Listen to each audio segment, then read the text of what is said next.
Hi, my name is Debbie Wilson, and I am from Tampa, Florida. I now live in Oregon. I'm a medical cannabis patient here in Oregon. I am a brain injury survivor of a quarter of a century that has had uncontrolled epilepsy for 23 years. I was evaluated for brain seizure surgery twice and turned down. I was evaluated for the vagal nerve stimulator twice and turned down. And I took 19 different anti-epileptic drugs, and none of them controlled my seizures. But I did lose my teeth, my gallbladder, and my entire large intestine to the megadoses of medicine that I took. And about 3 years ago, I'd been told my seizures were life-threatening. 2 months in a row, my lungs stopped from the seizures, and then my heart stopped, and I ended up on life support. And the brain is the last to die, and I was able to hear the ER doctor say, my eyes were fixed and dilated, and I knew that meant I was dead. And he said I had coded. I also knew that meant I had died. And I remember the overall feeling of peace that I had, and that was my second near-death experience. And then I could hear my son's voice yelling sternly to please come back, that they needed me. And then I heard the doctor say, oh shoot, she's a seizure patient, she needs Valium. He had misdiagnosed me, and that's what almost cost me my life. But they wouldn't let me out of the hospital, and I had a plane ticket to Oregon, and I left AMA, and I had a high school friend waiting to help me here in Oregon, and that's what's kept me alive. We've been here in September, will be 2 years. And my grand mal seizures reduced 1,000% 4 years ago, my first year, but now it took till 7 months ago for me to get control of my partial complex cluster status seizures that are life-threatening. And I'm doing the first, to my knowledge, documented dementia, CTE, and medical cannabis trial, and I'm doing awesome on it. My neuropsychological is the most improved. It has been in 18 years, and I had the first normal EEG 3 months ago that I've had in 23 years.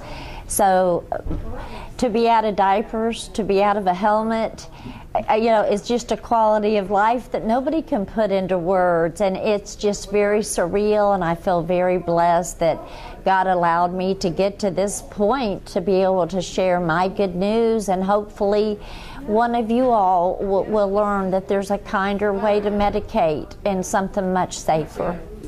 Debbie, yours is somewhat of a unique story, but in many ways it is an example of the many ways that people do in fact benefit from the use of cannabis. Can you describe to us what your usage is? Absolutely. At this point, my high blood sugar is being controlled with cannabis. My chronic wasting disease is being controlled. My post-traumatic headaches are being controlled.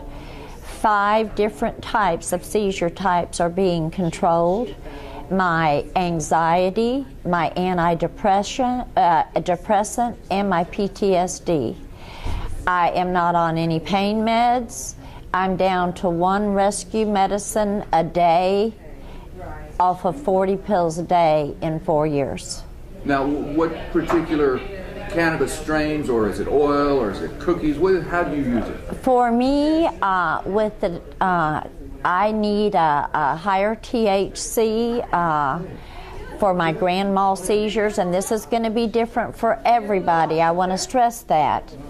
For my partial complex clusters, I need a high CBD. I use ACDC. It's a 22% CBD to less than 1% THC.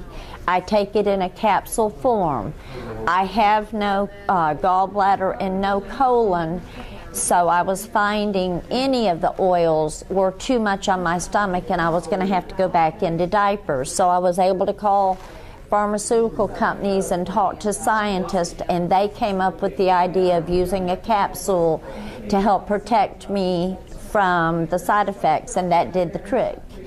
So today I take, twice a day I take an epilepsy medicine, and twice a day I take raw cannabis in a capsule as my neuroenhancer, and that allows me to think, to be able to have memory, to concentrate, to focus, to walk without a gait. The neuroenhancer, now they suspect I have CTE, which is what you see the NFL players and the college players that have had a lot of repeated concussions. But with grand mal seizures, my son said he stopped counting at 25 loss of consciousness concussions as a result of seizures. So I am a suspected CTE patient, and I can see for 7 months now I've been able to maintain on this medicine, and I thought I was already gone when I could not even make my own cup of coffee anymore. But every time I make my own cup of coffee, I'm so proud that I can do it because that neuroenhancer is helping me cognitively that much. And there's one other thing I want to say. Being a brain injury survivor I had lost a parent, a child, and a spouse prior to getting injured when I was 35. The loss of self is one of the hardest losses in the world, and you never stop competing with that old you, and you're never as good again, no matter how much you try. Brain damage is brain damage. Can we adapt? Can we get around it? Absolutely. The brain is an awesome organ.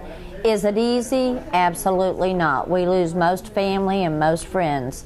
I can honestly say, in 25 years of traumatic brain injury, there's never been a medicine that gave me back my overall feeling of well-being until medical cannabis.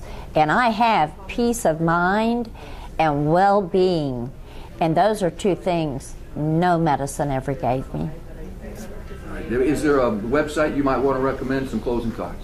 My neurology and medical cannabis website is called Neurology and CBD, and my name is Debbie Wilson, and that's a page for patients and professionals alike to learn the science behind medical cannabis and why so many of us believe it's changed our life miraculously.